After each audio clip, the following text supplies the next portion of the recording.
Hi, welcome to our channel of IGNOU Audiobooks, Indira Gandhi National Open University, School of Humanities, SOH.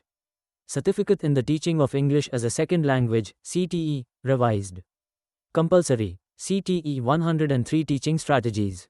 Block-1 The Teacher in the Classroom. Unit-5 Experimenting with Teaching. 5.0 Objectives. This unit will enable participants to get an awareness of what experimenting with one's own teaching involves and why it is necessary, identify and articulate questions in relation to teaching learning in the classroom that need to be examined closely and carefully. Carry out small-scale classroom-based research leading to improved classroom pedagogy. 5.1 Introduction. In the previous unit on monitoring instruction, the reflective teacher, we emphasized the value of monitoring by the teacher herself. Self-monitoring, we learnt, involves critical reflection by the teacher herself, which triggers a deeper understanding of teaching, which in turn forms a basis for making decisions about what alternatives to adopt. This self-inquiry is illuminative in the sense that it gives us information about the actual process of teaching that can be immediately fed back to alter or improve our own class. In this unit, we will pick up the question of reflecting on one's own teaching and relate it to what is normally called action research. Action research or practitioner research is conducted by teachers in their own classrooms and schools. It is an on-the-job activity, unlike the more traditional forms of research where outside researchers come into schools, investigate questions that focus on one or more aspects of the curriculum and then leave. The job of action research that is required of the teacher should not be viewed as an added burden but as a special dimension to the routine act of teaching that teachers engage in. Task. Consider a typical lesson that you teach such as prose, poetry, grammar or composition lesson. What format does this kind of lesson follow? Why does it have the format it does? How personalized or flexible is it? In thinking back to your own regular teaching, you were trying to question your own established practices which probably brought to surface some shocking truths. For example, are there some routines which you have resorted to as a matter of habit? Probably because your teachers practiced them? Or because that is what is standard teaching practice? What beliefs account for this practice?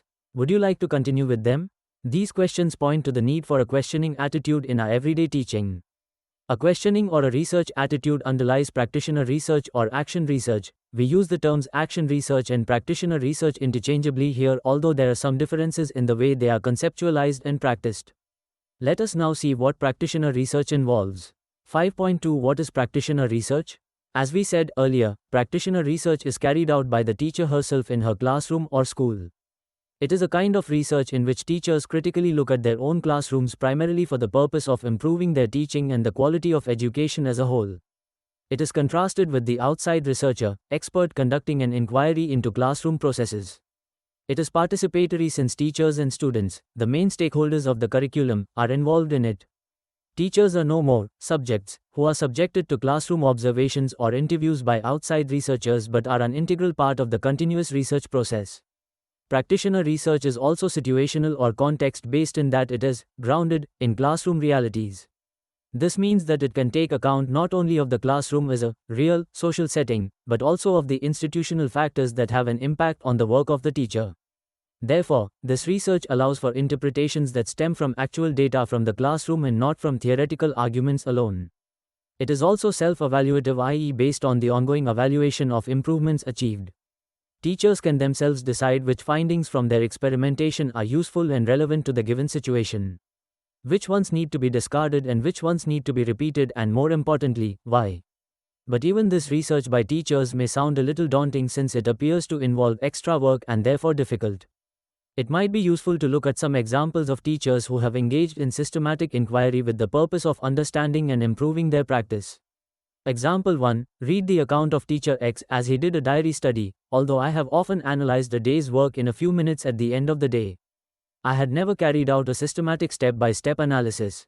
When I came to know about diary study, I felt that it was a unique chance for an objective and frank self-analysis. The study involved detailed analysis based on certain important questions within a period of about a fortnight. Step 1. First, I decided to analyze my performance on the basis of a lesson in the main course book. In short, it involved a debate on setting up a mill at Sritipur. I chose this topic because I felt that it would be highly motivating and the inhibited students would be encouraged to join the mainstream. I planned the lesson well in advance. Students would bring magazine clippings on debatable topics. These clippings would then be read out, at least the most interesting ones. Coming back to the lesson, I would introduce the topic and assign various roles. The students would be divided in groups of 6. They would discuss in groups, followed by a class debate, and then draft a letter to the editor. My findings at this point. 1. I had managed to motivate the students quite well. They were extremely eager about the new course. They brought a lot of magazine clippings and their faces glowed, eager to participate. 2. I felt that some students showed the tendency of leaving the initiative to others. These students had to be constantly encouraged. 3. Occasionally, the class seemed to degenerate into chaos. I could not scold them as it would kill their enthusiasm. At the same time, I felt the need for better organization with rules and regulations to avoid any sort of indiscipline. 4. Some students kept asserting their points without listening to others. They had to be told listening was as important as contradicting. Unless you listen carefully, how can you argue against a point of view? Equally important is the critical analysis of what the opponent says. 5. When the students spoke spontaneously, some of their language habits and mannerisms became obvious. If they had thought about and planned what they had to speak, maybe, we would never have been able to find out this important information. Step 2. This time I chose a topic more relevant to their day-to-day life. TV viewing is harmful to children. The class organization was different this time. In every group there was a group leader, a group secretary, a group artist, and a group speaker. The roles and duties were clearly assigned. My findings this time: 1. I felt that the entire class moved on smoothly without a moment of chaos. 2. Students who kept asserting their points previously now spoke only after listening to their opponents. They had understood what I had told them in this regard. 3. The instructions seemed clearer this time. There was no misunderstanding. Example 2. This is a report on students' evaluation of the new course. As a way of involving students in a process of evaluation of the new course, a small study was carried out in which students were asked to give their feedback about the course material, teaching methods, and about themselves. This is what they reported. 1. About the course books, good points. The course gives room for group and class discussion. There is possibility for original and free interaction. Creativity increases and it builds up confidence. Some exercises in the main course book are challenging. Use of audio material in the classroom situation is an innovative process. Bad points. Certain exercises in the workbook are not clear. Explanations given are not enough, they are often monotonous and sometimes it is difficult to comprehend them. Choice of lessons in the literature reader is not up to the level of class 10, some examples are quoted. Internet-based activities should be included. 2. About the teaching. Good points. All are given equal opportunity and individual attention and encouragement is given to all. Lessons in the main course book and the literature reader are taught very well, but workbook needs attention. Teacher takes pains to teach all the lessons well. Class is made lively and humorous. The emphasis is on learning the language rather than on testing. The methods must not pressurize students as they are not examination-oriented. Time management is excellent. Teacher is able to get students' attention and cooperation. Teacher is a facilitator and does not dominate. Completing syllabus is not stressed. Helps to think and fend for oneself rather than spoon-feeding. Bad points. Teaching is slow. The methods of teaching workbook exercises should be changed, more exercises should be added. Regarding the main course book, teacher does not explain certain lessons. Accessibility to audio-visual material is a problem. 3. About students themselves, good points, all get equal opportunity. Even weak students are taken care of. Students get an opportunity to voice their opinion and thereby gain confidence. Due to group work activities, students learn to cooperate and compromise. They are looking forward to such methods being used in classes 11 and 12. Students develop interest in studies as there is no rote learning. There is healthy noise generated in the class. Due to discussions, vocabulary and expressions improve. Bad points. Sometimes peers do not cooperate. Some still feel very shy to come forward. As certain students continue to dominate. Students are not confident to answer long answers either orally or in written form. Due to more of oral discussions, students get overconfident even though they are ill-equipped. Test performance speaks for this. Sometimes noise level in class is disturbing. Difficult to score more in the examination as 60% of the paper is not text-based. Group work gives a good cover for private chat and gossip. 60% for internal assessment in class 9 is not welcome. Conclusion. 1. Workbook needs revision. More interesting exercises need to be included. Also digital technology. 2. The teacher should try to convince the students that the new methodology focuses on student involvement and active participation. M5.3 Why practitioner research? In our discussion so far it must be somewhat clear why we are advocating research. mindedness or a questioning attitude to our profession. We will briefly explain the specific reasons and clarify in the process the questions, issues that come up. 1. As we mentioned earlier, research done by outside researchers seems to have many problems. Firstly, the teacher or school has no control over such research. Teachers and students are merely subjects on whom the study is conducted. The research findings that may or may not be communicated to participating schools often are of little relevance or of direct benefit to the people teaching and learning in those schools. The researcher's assumptions about teaching, learning, and the teacher's own perspective of the classroom are often incompatible, resulting in the researcher speaking a different language from that of the teacher. As a result, the concept of teachers and researchers as collaborators is gaining ground as a way of integrating research and pedagogy. 2. Often when teachers use knowledge generated by researchers by way of policies or directives, they are rather dissatisfied because these directives or policies may not be relevant to their experience. Therefore, as Lawrence Stenhouse says, it is difficult to see how teaching can be improved or how curricular proposals can be evaluated without self-monitoring on the part of teachers. A research tradition which is accessible to teachers and which feeds teaching must be created if education is to be significantly improved. p.165. What this amounts to, then, is that the teacher should see all established methodologies and techniques only as a framework for pedagogic activity that needs to be tried out and modified to accommodate new insights and new experiences in teaching. Vidauson, 1984, also suggests that teachers should adopt a theoretical orientation to their task.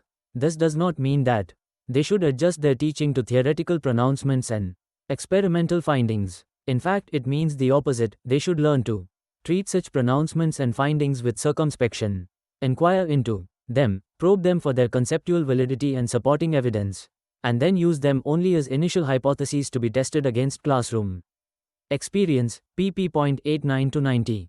The crucial role that teachers would have to play is that of an experimenter. Hopkins, 1985, expresses this aspect of practitioner research in the following words. Teachers are too often the servants of heads, advisors, researchers, text books, curriculum developers, examination boards, or the Department of Education and Science, among others. By adopting a research stance, teachers are liberating themselves from the control position they so often find themselves in. By taking a research stance, the teacher is engaged not only in a meaningful professional development activity but is also engaged in a process of refining and becoming more autonomous in professional judgment. p.3. Experimenting with one's own teaching marks a departure from follow the right method approach. The implication here is that there is no correct method which will work for all students in all situations. If this is so, the teacher will have to examine any approach with a critical eye and adopt an experimental approach to incorporating it into the classroom. This also means that rather than judging the efficiency of the approach on intuitive grounds, the teacher has to set up a small experiment to carefully monitor, observe, and document what actually happens during the experiment. Let us see in the next section how we might actually carry out practitioner research. 5.4 How can we carry out practitioner research? In the previous unit on monitoring instruction, we looked at some ways of monitoring in the classroom. These would in fact be some of the techniques, modes that will need to be used to observe the goings-on in your class. But before that, let us agree that experimenting with our own teaching can range from having a simple questioning attitude, research bent of mind to what you do in class, to setting up properly planned small-scale research studies. Whatever the kind of sophistication you bring to your work as teacher, as researcher, it must be remembered that it is carried out systematically and is aimed at improving the given teaching, learning situation. Moreover, it is a continuous process based on a number of steps which progress as a spiraling and evolving procedure. David Hopkins refers to 4 basic moments of action: research, planning, action, observation, and reflection. A wide range of processes can be considered and drawn on in a flexible way within the framework of the research questions under consideration for A, G, explanation, identification, planning, data collection, observation, etc. But remember that we are not suggesting that, to be a good teacher, you need to set up sophisticated experiments and carry them out rigorously. What we are suggesting is that we as teachers go through an ongoing cycle of researching, suggested above, which in fact is part of good teaching. Having understood what experimenting with our own teaching might involve, we will in this section examine a few examples of different types of questions that we are normally confronted with in the context of teaching learning. We could broadly divide the questions into the following areas: syllabus, materials related, planning and preparation on the part of teachers, ongoing classroom processes, activities, classroom management, interaction, participation, etc., student learning, outcome, student-related factors, motivation, weak, bright learners, influence of the mother tongue, attitude to language learning, English language learning, etc., teacher-related factors, beliefs, attitudes, teachers' language competence, etc. The above areas, concerns can be articulated as possible research questions. 1. What is my role as a teacher? How do my students perceive my role as a teacher? 2. What format or structures do my lessons have? Do they vary from one type of lesson to another? Why? 3. Why don't all students participate actively in a lesson? 4. Which type of homework do my students like? Why? Which ones are beneficial for language learning? 5. Why do the students make the same grammar mistake even though I correct them every time? 6. Why does a particular group of students always score low marks? 7. Does the way I comment on their compositions make a difference? How? 8. Why can't I finish a given exercise in a given time? 9. How should I plan my lessons? Once a month, per week, or every day? In what detail? 10. Why do I have too little, much time even though I plan my lessons in advance? 11. Why don't my students like revision? The assumption underlying this activity, as you would have gathered by now, is that every teacher needs to look critically at his/her lesson, question why it happened the way it did, gather more information about particular events, happenings, and exploit the situations to get a deeper understanding of teaching learning. You probably encounter these and or other similar questions in your everyday teaching, but may or may not have thought about it seriously enough. What could we possibly do once we have recognized these questions? Let us take an example from the list given here. A common problem that occurs is given in question 3. Why don't all students participate actively in a lesson? This relates to the area of ongoing classroom processes, activities. We can now ask other related sub-questions that will guide us to investigate it further. For example, 1. Do I include all students? Why? 2. How do I respond to different students' needs? 3. Is the class too large? 4. Is the class divided into small groups, pairs? 5. Is the lesson, activity interesting, challenging enough to all students? 6. Do the bright ones dominate the shy, weak ones? And so on. Which ones of these seem most crucial to you in your context? You will need to focus on those questions and examine them further. Let us say the problem of heterogeneity or that of weak versus bright students is quite serious in your class. That may be one main reason why all don't participate in the lesson. You would like to do something about it. How shall we go about it? There are several strategies or approaches you can adopt. You can observe a set of students. The whole class may be difficult, comprising both bright and weak students on a particular day. You could draw up a list of points, aspects that you think are important. You already have examples of such checklists in the last unit. You could add to it as you observe your students, and at the end of the lesson, some interesting things might emerge. You might want to repeat this on the same group or go on to another group.